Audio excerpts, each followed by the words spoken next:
Welcome to the Torrent Insurance Solutions training session. We will review the standard policy quote, application, and declaration process for a risk that requires an elevation certificate. To begin a standard application, you have two places you can begin. On the home static toolbar under Quote and Application, you can either resume an existing quote and application or begin a new standard application. You can also, under the agency dashboard, begin a new standard application. We'll go ahead and click on that for today. The first thing that you will see is our electronic underwriting quote and application form. Your agent information appears. The next is the follow-up email. If you wish to have a copy of any correspondence to go to someone other than yourself during this application and quoting process. Once you type that person's email address in, we create a reminder phone book so you don't have to complete that each time. You can just go to your address book. The next is the little blue question mark that you're going to see throughout the application and quoting process. This, when you click on this, will pop up a dialog box of information from the NFIP manual giving you the reasons why and the process that needs to be used to get the information into the application. So it's not necessary for you to have the big flood manual up on your desk doing a quote or application. There are four types of effective dates that you can choose. You can choose the standard 30-day wait, the loan closing, a map revision, or a rollover or renewal. For today's, we're going to go ahead and choose the loan closing. What this will then is open up a box for us to enter the date of the actual closing.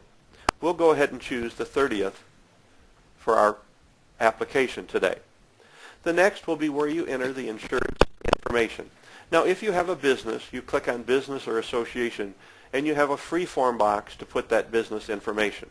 For today, we'll just use the standard and put our insured's first name and last name. Now, there's also a place for you to put in the associated policy number, whether it be a homeowner's policy, a business policy, farm policy. This is the one that's related to this property. You can also enter your insured's contact information so that you always have it right at your fingertips during the flood processing system. It's also good to put in your email address or the insured's email address for contact as well.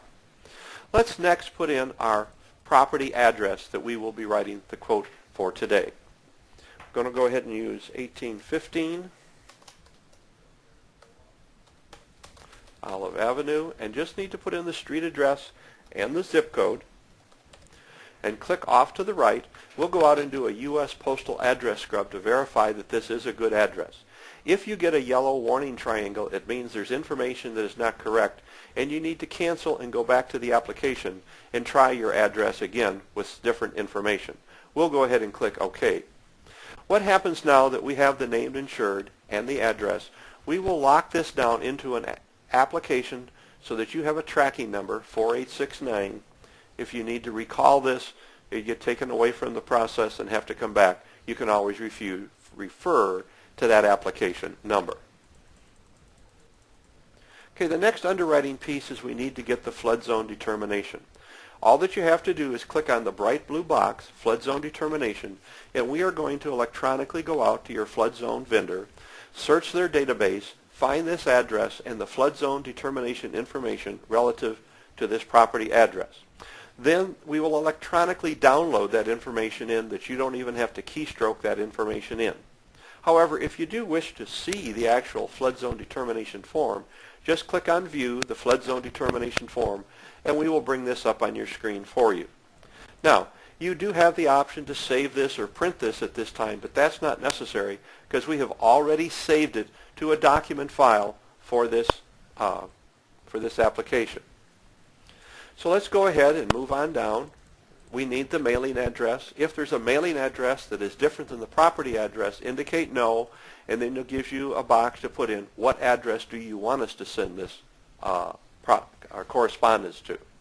There's also a place now to list your mortgagee, and since we have a loan closing, we'll want to go ahead and list the loan number. Go ahead and list the name of the bank. and the address. And it does require the full completion of the city, zip, and state here. Now we can go ahead and come down here to renewal billing. This is where you can select the option as to who you want to have the renewal bill sent to. Now since we've entered the mortgagee information, we can come back to this later and the mortgagee information will then appear. The date of construction, you need to put that in.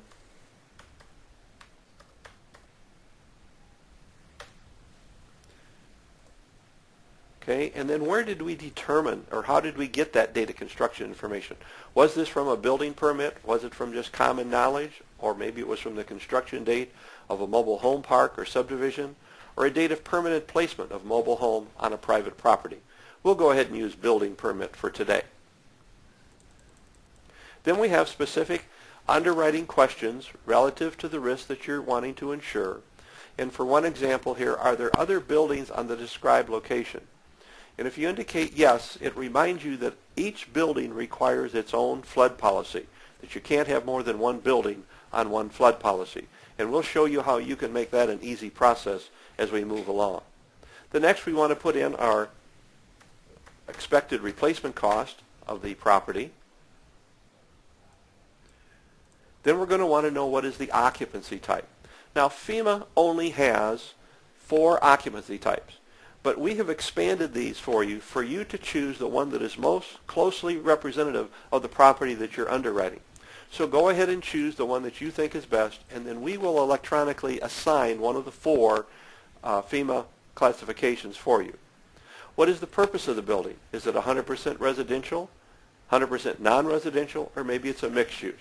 We'll choose 100% residential today. Then they have some property ownership questions that you need to ask of the insured or fill in. The next area is going to be the foundation. Sometimes this is hard because we're not contractors or engineers ourselves.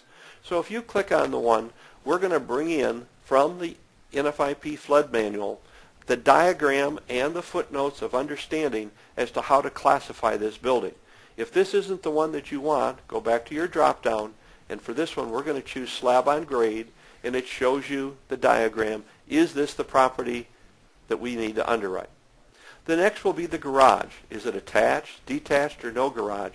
We're going to go ahead and go detached, and it will show you on the diagram that this is what your property should look like. There's no elevator, there's no machinery and equipment, and how many floors are there contents coverage on? And as we remember from our diagram, there's 2 floors. If there was a basement, then that would be 3 floors. The next is telling us that they need elevation certificate information. If you do not have an elevation certificate, we can order one for you within the system. Just click on Get the Elevation Certificate Quote. We will electronically upload and fill in all the information necessary to order an elevation certificate. Now, this is just an optional use. You're not required to use this. You may have your own surveyor or process that you use to get elevation certificates, and that's just fine. If you want to electronically order one during the application process, you can do so. We'll go ahead and click the Next button, and you will see that we have uploaded all the information except one item, and that's what's the date of the closing. Now we said we would need this closing for the 30th. We'll click on Next, and this is going to tell us that the cost of that elevation certificate is going to be $575. If you or your insured want to proceed with this, go ahead and put in that card holder information and pay for that. Then what's going to happen is when that elevation certificate is completed, they will electronically upload that into your application and fill in all the questions for you, just like we did with the flood zone determination. Well, this is as far as I can go with the elevation certificate on a demonstration. So let's move back on down to the bottom where that information is, and we're going to say that we do have an elevation certificate sitting in front of us here on our desktop. Then we'll go ahead and select what was the date of that elevation certificate. Was it the proper address? Did it match? And was there a certificate signature on there? Which there was. And what was the date of that certificate signature? Go ahead and click Done. And now it's going to want us to enter the information Now, these can be difficult to look at and say, where is this information? If you just click on the little blue question mark, we're going to show you where on the form that you have you will find that information. So here is where we're going to find the diagram number, and it tells us it's a 1A. Then we pop up the NFIP elevation diagram to make sure that this is the proper diagram and type of building that we're rating. It then wants to know where is the current base flood elevation. If you didn't know where to look to find that, you click on the blue question mark and it shows you where that section is for you to find that information. So we're going to go ahead and put on there that our current elevation is 8.0. What was the date of the elevation datum? Was it the 1929 or the 1988? We'll use the 1988. Scroll down here just a little bit further. Then we want to enter in the top of the bottom floor, 9.0. The top of the next highest floor is 17.0. The lowest adjacent grade is 7.2, and the highest adjacent grade is 8.5. Now, we need to get the lowest floor for rating. And all you have to do is click on Calculate, the lowest floor plan for rating, and we will calculate that for you. So as we continue to scroll down, we're pretty well done now. We're going to ask for what kind of coverages. You can buy building only, building and contents, or contents only. If you choose building only, it pops up a box for you to ask the insured, do they want to decline that coverage? And it's just a helpful hint to you to remind them. So let's go ahead and use the building and contents. We'll go ahead and put the maximum on this because our home was insured for $400,000, and we'll put our contents at $50,000. And then we'll go ahead and choose our deductible. You have many deductible options with the minimum being $1,250. Okay? So as we scroll down our page, we'll go ahead and click Rate. Once we click Rate, we're going to go through and see, have we missed any questions? If we have, it's going to pop those up on the screen for us here. It says here, choose one of the renewal billing options. So we're going to come down here, as I said before, and we'll go ahead and click on our first mortgagee. The next question that they want us to verify is, please select a deductible. Okay, we talked about the deductibles, but I forgot to choose one. So we'll just go ahead and take the $2,000 and the $1,500 deductible and click on Rate. This will then, again, check to see have we still missed any additional information. It wants us to verify the original new business date, which is the loan closing date. We'll go ahead and verify that as the 30th. And scroll back up here to see, are there any other NFIP policies on the property? And we're going to go ahead and indicate no. Well, I hope we've answered all the questions. We'll click on Rate again. Because sometimes when you answer the question, depending upon the answer, it could pop up additional questions that are required information. So we've now completed our quote, and we come down to the bottom, and you can see that we have our different deductible options. If you wish to choose to a different deductible option, just click on it, and that will change it within the application. It's not necessary for you to go back in. However, if you have other information that needs to be corrected or added to the application, you can always click on Modify, and that will take you back into the electronic application. So let's scroll back up. Now that we have completed our application and have told the insured what it's going to cost, we can also show them their proximity to the high-risk flood area as to why it's important. Now for this particular one here, we can zoom in and show the insured just how close that over here is the special flood hazard area, special floodway on here, and their property is right next to it. So if a flood occurs or we get a heavy weather dump of rain, it necessarily doesn't mean that water is going to stop right here at the line. So getting a flood policy is the reason why it's required for this property. If the insured still refuses to buy coverage, you can click on a Waiver of Coverage form that is completed with your agency information, your insured's information, the property information. You can print this out, indicate what coverages are being rejected. You sign it, the insured signs it, attach a copy of the quote, and upload that into your agency management system for some good errors and omissions coverage. So let's go ahead and create an application. Okay, we're going to go ahead and we can either submit and pay for this online, we can print it and mail it, and that will create a submission packet with all the necessary information that needs to be completed, signed, and the amount of money that will be due. And if you want to just print the application documents, you have that available to do as well. Now, I mentioned earlier about a second building on the property. If you have a second building at the same address, all that you have to do is click on Import to a new application. It will transfer all this information into that additional application policy for you. And then you'll just have to check the underwriting information because it's probably a different type of building and has some different configurations. So for our example today, let's go ahead and click on Submit and Pay Online. This gives us the electronic process to pay for this policy with either a credit card, an electronic check, or your agency may have set up an agency sweep account, which would also be an option here at this time. Now, it requires us to put in the insured's information.